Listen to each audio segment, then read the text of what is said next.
Hello, hello, hello, hello, makers. I want to show you something. This is a bobbin that was not wound properly. Do you see how uneven it is and how ragged it is? When you go to wind your bobbin, you need to wind it properly. So the way that it ends up like this is when you thread your bobbin from the spool pin, when you're pulling the thread off of the spool, to the bobbin up here wrong. So right now I'm using this bad bobbin as my spool. So instead of using a big spool of thread here on the spool pin, I'm using this bad bobbin because I want to make this bad bobbin into a good bobbin. And the way you make a bobbin good is you make sure you're threading it correctly. So I am on this Singer heavy duty machine and it comes off of the spool pin, and then the thread actually comes to the front of the machine and around this little pivot point. And then it goes over to the bobbin. Oh shoot, I have undone it.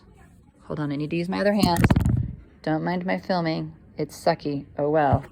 Okay, so it comes to the front and it wraps around the front and then around. See how there's that little crisscross right there? That is what you want. If you don't have that crisscross on this Singer machine, you don't have your machine set up correctly.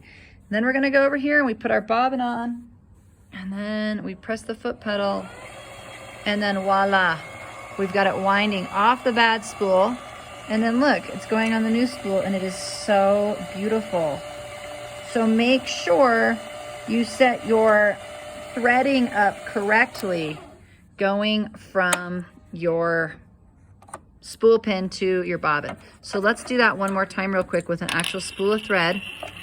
So we'll put this on here. Put on our stopper. We're gonna come to the front of this little doodad and around it. Pull it tight so it slips into there. And then we're gonna go put it on our spool. Our bobbin. And I don't know if you can see my hands right now because my filming job is ridiculous, but anyway, I'm gonna put it up from the center of this up through the hole. I'll show it here in a second. So I brought the thread from the thread guide, goes across into the center and then up through this hole. I'm gonna hold this up in the air, turn my bobbin winder on. I'm gonna get a few layers of thread on there. I'm gonna stop, cut my thread, which you can't see because I had to set my phone down, and just keep threading. I'm gonna wind it on as much as I want. I'm gonna say that's good. Cut it, take it off, and then now you can take this thread and you can thread it for actually sewing.